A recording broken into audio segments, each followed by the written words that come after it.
नमस्कार, कैसे हैं आप लोग। मेरा नाम राज और कोऑपरेटिव सोसाइटीज के act bye laws rules regulations वगैरह नोटिफिकेशन सर्कुलर्स एंड अलग अलग जजमेंट्स को भी हम डिस्कस किया करते हैं। आज हमारे पास में एक बहुत इंपॉर्टेंट टॉपिक है। कई बार ऐसा होता है कि मैनेजिंग कमेटी को अप्रोच कर करके, सेक्रेटरी को अप्रोच कर करके, चेयरमैन को अप्रोच कर करके आप थक जाते हो, मगर वो कोई एक्शन नहीं लेते हैं और पब्लिक इंटरेस्ट में काम नहीं करते हैं और ना ही किसी इंडिविजुअल इंटरेस्ट में भी काम करते हैं। जहां पे चीजें जायज है तो भी वो चीजों को नहीं करते हैं, एडमेंटली बिहेव करते हैं और अपने डिस्क्रिप्शन में अपने पावर को इतना ज्यादा एंजॉय करना शुरू कर देते हैं ताकि लोगों को फाइनली वो दिखना शुरू हो जाए कि ये पावर का मिस यूटिलाइज कर रहे हैं या फंड का मिस यूटिलाइज कर रहे हैं या गुंडागर्दी तरीके से काम कर रहे हैं या 5 साल जैसे राजा बन गए, फिर उसके बाद 5 साल बाद ही कोई चीज हो पाएगा। तो ऐसी चीजों में आप अपना आपा खो देते हो, आप अपना पेशेंस खो देते हो, आपका एंगर जो है वो बस्ट हो जाता है, आपका गुस्सा फूट पड़ता है और कई बार जाके आप सोसाइटी मैनेजिंग कमेटी के साथ हाथापाई करना शुरू कर देते हो, सेक्रेटरी के साथ में, चेयरमैन के साथ में गाली गुलज करना शुरू कर देते हो या फिर अपशब्द वगैरह बोलने के साथ साथ कॉलर वगैरह पकड़ लेते हो या ऐसी कोई चीज कर लेते हो जिसके वजह से अनवांटेड सिचुएशन क्रिएट हो जाता है। तो आज हमारा टॉपिक यही है कि क्या कमेटी मेंबर्स को आप पीट सकते हो या फिर आप कमेटी मेंबर्स को गाली गुलज कर सकते हो। तो जवाब ये है कि ये तरीका नहीं है, आपके पास बहुत सारे और तरीके हैं सोल्यूशन के। ये लास्ट रिसोर्ट भी नहीं होना चाहिए।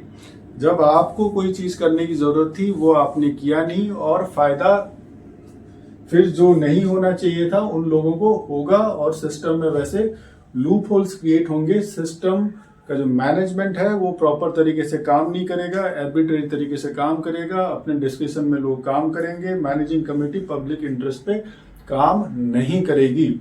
तो सबसे पहली बात तो ये है कि आप लेटर लिखना पहले शुरू कर दो। जब एक एक करके आप लेटर लिखना शुरू करोगे तो एविडेंसेस जमा होंगे। सोसाइटी जो जहां पे आपको लग रहा है कोई चीज लॉफुल है और सोसाइटी मैनेजिंग कमेटी सेक्रेटरी या चेयरमैन नहीं कर रहा है तो आप लेटरबाजी करना शुरू कर दो, लेटर लिखना शुरू कर दो।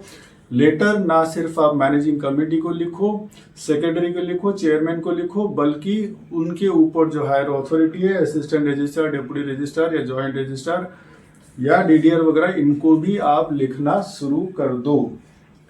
दूसरी चीज ये है कि स्टार्ट राइटिंग मेल्स टू, आपको ऑथोरिटीज के नाम से मालूम होना चाहिए असिस्टेंट रजिस्ट्रार क्या होता है, हायर की बेसिकली मालूम होना चाहिए कि असिस्टेंट रजिस्ट्रार होता है, उसके बाद डेप्यूटी रजिस्ट्रार होता है, फिर ज्वाइंट रजिस्ट्रार होता है, फिर डिविजनल डीडीआर होता है, डिस्ट्रिक्ट डेप्यूटी रजिस्ट्रार, ठीक है, फिर डिविजनल ज्वाइंट रजिस्ट्रार होता है, फिर उसके बाद मिनिस्टर ऑफ कोऑपरेशन होता है और फाइनली आप हाई कोर्ट और सुप्रीम कोर्ट में भी जा सकते हो। तो इनके ईमेल आईडीज क्या है और आपकी सोसाइटी जो है वो सोसाइटी कौन से जुरिस्डिक्शन में आता है, वो असिस्टेंट रजिस्ट्रार या डेप्यूटी रजिस्ट्रार या ज्वाइंट रजिस्ट्रार के अंडर में आता है और उनके ईमेल आईडीज भी आपको पता होने चाहिए। तो आप लेटरबाजी सोसाइटी में भी और ईमेलबाजी बाहर भी कर सकते हो। Start attending the general body meetings, आप सोते रहते हो और फाइनली गाली गुलज करने का कोई फायदा नहीं है। जहां पे आपको एनुअल जनरल बॉडी मीटिंग, वार्षिक सर्वसाधारण मीटिंग जो सभा है वो अटेंड करने की जरूरत है। साल में एक बार तो जा ही सकते हो ना। जब मेजर डिसीजंस हो रहे हैं, जब फंड्स की बात हो रही है, पहले मीटिंग्स में क्या अप्रूव हो गया उसका कंफर्मेशन हो रहा है, काफी सारी सोसाइटी के जो मेंटेनेंस एंड रिपेयर की बात हो रही है, किसी की मेंबरशिप की बात हो रही है, अप्रूवल हो रहा है, या किसी की एक्सपल्सन की बात हो रही है, किसी को सोसाइटी से निकाला जा रहा है, या ट्रांसफर ऑफ किसी के नाम पे मेंबरशिप वगैरह या राइट्स वगैरह हो रहे हैं, फ्लैट्स वगैरह हो रहे हैं, उसकी बात हो रही है और सोसाइटी में अलग अलग डेवलपमेंट को लेकर बात हो रही है। अगर आप साल में एक भी बार नहीं जाओगे तो कैसा होगा? तब तो फिर आपको जाके कोई हक भी नहीं बनता है कि जाके ऐसे गाली गुलज करने का या फिर मारपीट करने का राइट्स आपको वैसे भी नहीं बनता है और लीगली भी ये चीज सही नहीं है। तो आपको कम से कम साल में एक बार तो जाना ही है। हर एक मेंबर की रिस्पॉन्सिबिलिटी है कि उसको जनरल बॉडी मीटिंग अटेंड करना ही है। और जहां पे स्पेशल जनरल बॉडी मीटिंग की बात हो रही है, मतलब खास तरीके से वो जनरल बॉडी में बुलाया जा रहा है किसी मुद्दे को लेके, उसमें तो पक्का आपको जाना ही है। तो ये जाना पहले शुरू कर दीजिए और ये कंप्लेन करना बंद कर दीजिए। जब तक आप खुद अपनी रिस्पॉन्सिबिलिटी नहीं ले रहे हो, खुद अपने ड्यूटीज को पूरा नहीं कर रहे हो, जहां पे ऐसा हो ना, जो सोया हुआ शेर का कोई हिस्सा नहीं होता है, ठीक वैसे ही बात है। अगर आप सोते रहोगे 1 साल या 5 साल तो आपके राइट्स भी खत्म हो जाते हैं, फिर वो राइट्स प्रिविलेजेस में कन्वर्ट होना शुरू हो जाता है।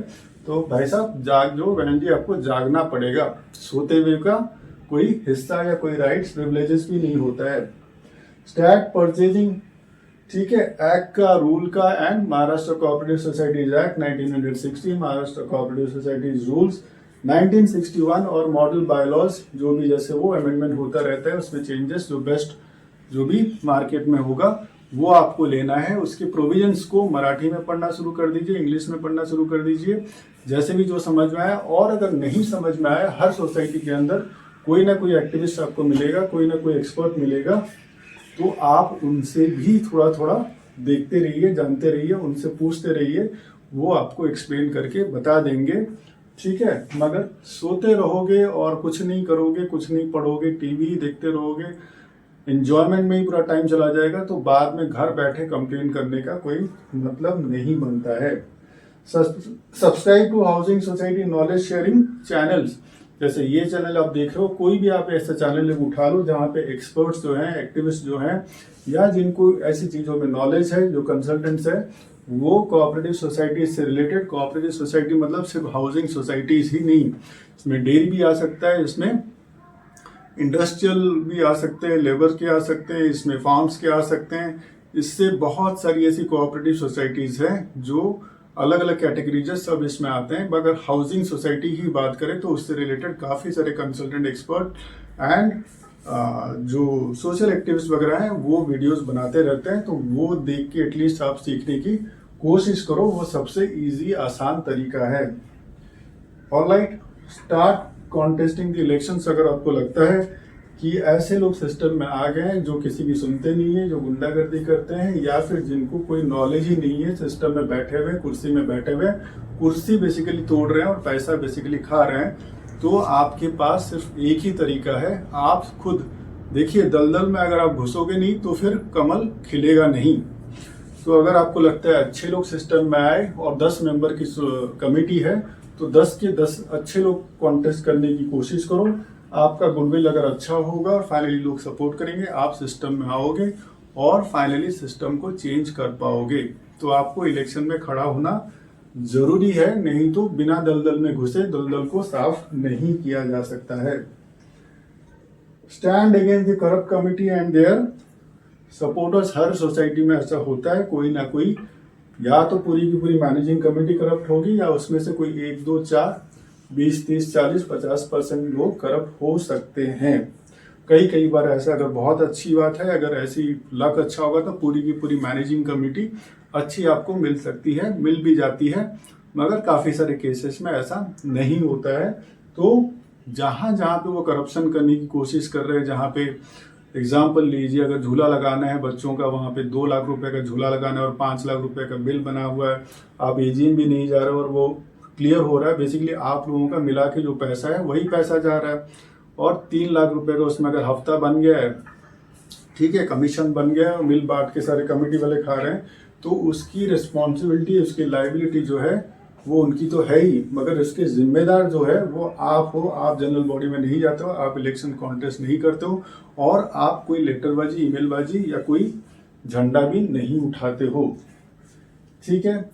Raise voice against the defaulters. बहुत सारे लोग हैं, कमेटी के अंदर भी मिलेंगे या कमेटी के सपोर्टर्स में भी मिलेंगे, जो पैसा नहीं भरते हैं मगर सोसाइटी के सारे सर्विसेज जैसे गार्डन हो, क्लब हाउस हो, लिफ्ट हो, बाकी जितने भी कॉमन एमिनिटीज है, वो सारी चीजें एंजॉय करते हैं, मगर आप भरते रहते हो, आपकी सुनवाई नहीं होती है। तो आपको जो प्रिविलेजेस मिल रहा है, आपकी जो फैसिलिटीज सोसाइटीज में मिल रहा है, उन लोगों को भी मिल रहा है बिना किसी चीज भरे हुए, बिना जो मेंटेनेंस का जो ड्यूज है वो भरे हुए मिल रहा है। तो ये नहीं चलेगा, तो आपको आवाज उठाना है। और ऐसे सोसाइटी के मेंबर्स 3 बार अगर नहीं भर रहे हैं या क्वार्टरली के हिसाब से नहीं भर रहे हैं, तो फिर उनको डिमांड नोटिस वगैरह इश्यू किया जा सकता है, उनसे वसूली किया जा सकता है, और सब्सिक्वेंटली कुछ बार करने के बाद उनका घर भी बेचा जा सकता है, उनकी नीलामी भी हो सकती है। सो वो सब बाद में देखिए, जैसे अरियर्स ऑफ लैंड रेवेन्यू के हिसाब से घर भी बेचा जा सकता है, फ्लैट वगैरह उनका वहां से, ठीक है, रफा दफा किया जा सकता है। Pay dues of the society regularly. आप खुद डिफॉल्टर मत बनिए। अगर सिस्टम के साथ लड़ना है पहले आपको सही होना पड़ेगा। अगर आपका कोई भी ड्यूज है, चाहे वो मेंटेनेंस से रिलेटेड हो, चाहे वो नॉन ऑक्यूपेंसी चार्जेस हो, या फिर चाहे वो construction cost of the flat हो, किसी भी टाइप का ड्यूज आपका होना नहीं चाहिए, तभी आप सिस्टम के अगेंस्ट पे लड़ सकते हो। पहले खुद सही होना है, फिर लोगों को ठीक है खड़ा कराना है ऑथोरिटीज के सामने, या उनके अगेंस्ट में लड़ना है, या उनको डिसमिस करना है मैनेजिंग कमेटी से। Know the government authorities that can help you. आपको मालूम होना चाहिए कि कौन सा चीज कहाँ पे एड्रेस करना है, कौन सी चीज म्यूनसिपैलिटी को एड्रेस करना है, कौन सी चीज रजिस्ट्रार ऑफिस को एड्रेस करना है, कौन सी चीज पुलिस के पास जानी चाहिए, कौन सी चीज कोर्ट के पास जाना चाहिए, और कौन कौन सी चीज जैसे कंज्यूमर अथॉरिटी वगैरह है कहाँ क्या जाना चाहिए। जब तक आपको मालूम नहीं है तब तक आप लड़ नहीं पाओगे, अपने राइट्स को आप प्रोटेक्ट नहीं कर पाओगे और दूसरों को भी हेल्प नहीं कर पाओगे। तो बेसिक चीज ठीक है आपको जानना जरूरी है। थोड़ा बहुत गूगल, इतना आजकल मतलब बहुत ही ईजी सब कुछ है। आपने जैसे मारा मुंबई म्यूनसिपल ठीक है कॉर्पोरेशन का मारा, या आपने जैसे बीएमसी मार लिया, आपने एनएमएमसी मार लिया, टीएमसी मार लिया, थाने म्यूनसिपल कॉर्पोरेशन, उसके अंदर के ऑथोरिटीज आप जान लो, रजिस्ट्रार ऑफिस मार लिया, कोऑपरेटिव कमिश्नर का अपने वेबसाइट मार लिया, या मंत्रालय का वेबसाइट मार लिया, वहाँ पे नंबर्स देख लिए, उसकी ईमेल आईडीज देख लिए, कौन कौन सी किस चीज़ का प्रभारी है आपने वो देख लिया। तो बहुत सारी चीज़ इजी बैठ बैठ के आप मोबाइल में कर सकते हो। अगर दिन भर टीवी देखते रहोगे, ये करना नहीं चाहोगे, तब तो फिर हो गया। Start knowing your rights. आपको पता होना चाहिए कि आपके राइट्स क्या है। काफ़ी सारी जगह में जैसे एग्जाम्पल के तौर पे कि ये तो हम तो टेनेंट्स ऑफ द सोसाइटी है, हम तो ये नहीं कर सकते, वो तो ओनर ऑफ द सोसाइटी है, उनके राइट्स अलग है या उनके प्रिविलेजेस अलग है। बट पैसा आप भी दे रहे हो, पैसा वो भी दे रहा है, जहाँ पे वो part of from the flat कर रहा है और वो भाड़े पे चढ़ा दिया है। तो जो फैसिलिटीज वो एंजॉय करने वाले थे, वही सारी फैसिलिटीज आप एंजॉय करने वाले हो। ऐसी बहुत सारी चीज़ें, जैसे डॉग को लेके काफ़ी सारे लोगों को डाउट रहता है कि वो लिफ्ट में लेके नहीं जा सकते, वो कहाँ पे लेके घुमा सकते हैं, ऐसे काफ़ी सारे डाउट्स होते रहते हैं। तो आपको अपने राइट्स मालूम होने चाहिए और तभी आप फाइट कर सकते हो, अपने प्रिविलेजेस के नहीं बल्कि आपके राइट्स के लिए फाइट, आपकी जो अधिकार है उसके लिए आप फाइट कर सकते हो।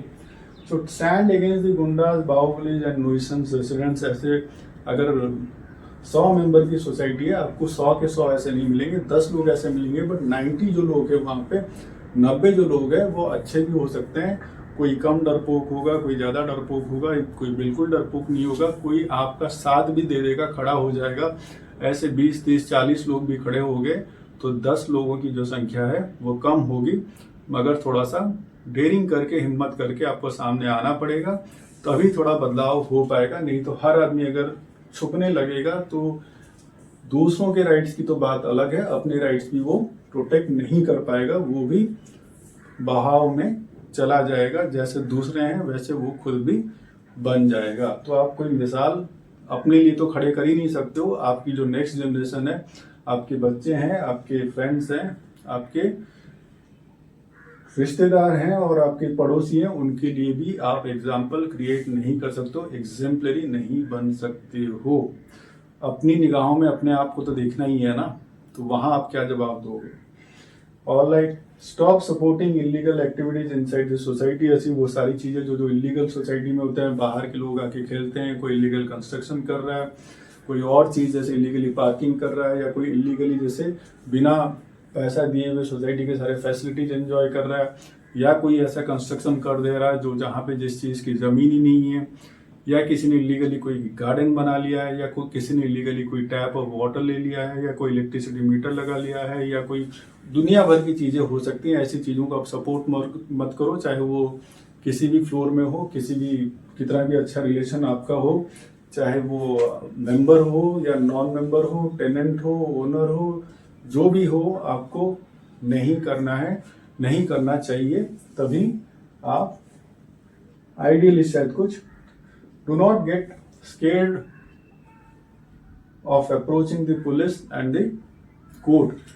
लोग पुलिस के पास जाने से, कोर्ट में जाने से डरते हैं, उनको पता नहीं किस चीज का डर रहता है। पुलिस और कोर्ट आपके हेल्प करने के लिए ही है और ये लास्ट रिजॉर्ट है। इस को तभी जैसे सारे जब आपके पास खत्म हो जाए सारी चीजें, तो पुलिस के पास आप जा सकते हो, वहाँ पे आप एफआईआर वगैरह कर सकते हो। जो ऐसी प्रोविजंस है, काफ़ी सारी चीज़ें जो हाउसिंग सोसाइटी के एक्ट, बायलॉज एंड रूल्स के अंदर में नहीं आते हैं, आप डायरेक्टली वो सब चीज़ें, काफ़ी सारी चीज़ जो महिलाओं से भी रिलेटेड है या सिविल राइट्स से रिलेटेड है या क्रिमिनल कंप्लेंट्स वगैरह, वो सारी चीज़ें जाके पुलिस वगैरह में कर सकते हो या कोर्ट को भी अप्रोच कर सकते हो। इसमें कोई डरने वाली बात नहीं है। जैसे जनरल बॉडी के कोई इलीगली वगैरह कुछ पास किया हुआ है रेजोल्यूशन, तो आप कोर्ट में लेके खड़ा कर सकते हो। काफ़ी सारा पैसा अगर फंसा हुआ है लोगों का, पब्लिक इंटरेस्ट में कोई चीज़ है, लोग उसमें सफ़र करने वाले हैं, और ज़बरदस्ती मैनेजिंग कमेटी और उनके लोग बाहुबली की तरह या गुंडे की तरह अगर काम करेंगे, लोगों के पब्लिक इंटरेस्ट में काम नहीं करेंगे, तो कोर्ट में जाने में क्या तकलीफ है, जा सकते हो। ठीक है।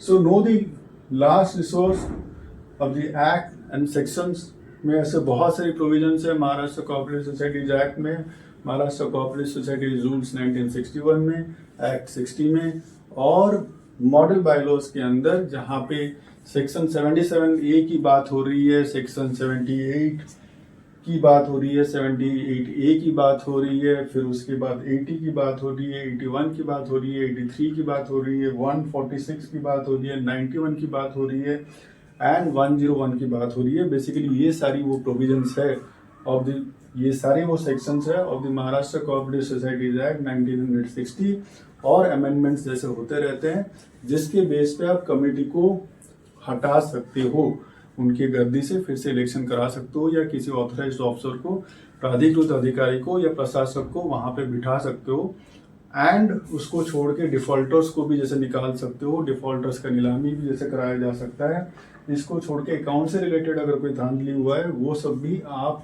उसका भी हिसाब किताब करा सकते हो, ऑडिट वगैरह करा सकते हो, इंस्पेक्शन वगैरह करा सकते हो, और कोई भी मैटर जैसे दूसरे भी हैं उसमें कोर्ट में लेके जा सकते हो, या क्रिमिनली ऐसी कोई चीज़ की हुई है जिसके वजह से सोसाइटी को कोर्ट में लेने की जानी पड़ी और उनको सेंटेंस करने की, उनको जेल का दंड देने का भी जरूरत पड़ जाए, कारादंड कराना पड़े, तो उसके भी प्रोविजंस है फाइनेंशियल पेनल्टी के साथ में।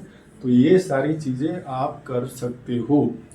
ऐसा आपको अगर लगता है कि आप कुछ नहीं कर सकते हो, तो या तो आप दूसरों को झूठ बोल रहे हो या अपने आप को झूठ बोल रहे हो, या आप ऐसे कंफर्टेबल जोन में हो जहां पे आप कुछ करना ही नहीं चाहते हो, या दूसरे के कंधे में बंदूक रख के करना चाहते हो, या गुडी गुडी बन के पूरी 5 साल और 50 साल भी निकाल देना चाहते हो।